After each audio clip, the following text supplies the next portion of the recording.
মধ্যপ্রাচ্যের ভূরাজনীতি এখন এক চরম সন্ধিক্ষণে। একদিকে ইসরায়েলি বাহিনীর লাগামহীন সামরিক তৎপরতা, অন্যদিকে সার্বভৌমত্ব রক্ষায় তেহরানের ইস্পাত কঠিন অবস্থান। বেনিয়ামিন নেতানিয়াহুর নেতৃত্বাধীন ইসরায়েলি সরকার যখন মার্কিন যুক্তরাষ্ট্রের সাথে করা যুদ্ধবিরতির তোয়াক্কা না করে একের পর এক প্ররোচনা চালিয়ে যাচ্ছে, ঠিক তখন ইরান ঘোষণা করেছে যে তাদের আকাশসীমা এখন দুর্ভেদ্য। ইরানের সামরিক বাহিনীর শীর্ষ কমান্ড স্পষ্ট জানিয়ে দিয়েছে, আকাশসীমায় ইসরায়েলি যুদ্ধবিমান শনাক্ত হওয়া মানেই মুহূর্তের মধ্যে সেগুলোকে ভূপাতিত করা। তেহরানের এই বার্তা সরাসরি ইসরায়েলের এবং তাদের মিত্রদের অস্তিত্বের সংকটের মুখোমুখি দাঁড় করিয়েছে। যুক্তরাষ্ট্রের মধ্যস্থতায় হওয়া যুদ্ধবিরতি চুক্তির কালি শুকানোর আগেই ইসরায়েলের এমন আগ্রাসী ভূমিকা পুরো অঞ্চলকে এক ভয়াবহ যুদ্ধের দিকে ঠেলে দিচ্ছে। নেতানিয়াহু মরিয়া হয়ে নিজস্ব অস্ত্রাগার তৈরির যে মহাপরিকল্পনা নিয়েছেন তা কেবল মার্কিন নির্ভরতা কমানোর প্রচেষ্টা নয়, বরং এটি ইরানের বিরুদ্ধে সরাসরি চ্যালেঞ্জ। বিশ্লেষকদের মতে ইসরায়েলের এই একগুঁয়েমি কেবল আঞ্চলিক অস্থিতিশীলতা বাড়াচ্ছে না, বরং এটি ইরানকে বাধ্য করছে তাদের সামরিক শক্তি প্রদর্শনের চূড়ান্ত পর্যায়ে যেতে।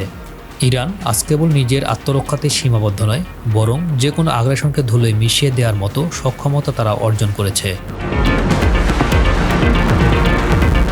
সবচেয়ে উত্তেজনাকর পরিস্থিতির সৃষ্টি হয়েছে লেবাননের শীতে। ইসরায়েলি যখন হিজবুল্লাহ দমনের নামে সার্বভৌমত্ব এক দেশের উপর হামলা চালাচ্ছে, তখন ইরানকে আন্তর্জাতিক চুক্তির সরাসরি লঙ্ঘন হিসেবে দেখছে। ইরানের খাতামাল আম্বিয়া সদর দপ্তর থেকে দেয়া হুঁশিয়ারি বলছে, তারা এই আগ্রাসনকে তাদের নিজেদের ওপর হুমকি হিসেবে দেখছে। 26 জুনের সর্বশেষ রিপোর্ট অনুযায়ী ইরান কোনো প্রকার দ্বিধা ছাড়া ইসরায়েলি সামরিক স্থাপনা ও বিমানগুলোকে টার্গেট করে চূড়ান্ত সিদ্ধান্ত নিয়ে রেখেছে।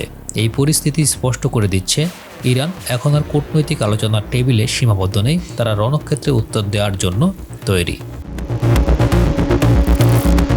সংকটের গভীরে তাকালে দেখা যায়, ইসরায়েলের প্রতিরক্ষা মন্ত্রী ইসরায়েল ক্যাটস যুদ্ধের ময়দান আরও উত্তপ্ত করার হুমকি দিলেও ইরানের প্রতিটি চাল ছিল নিখুঁত।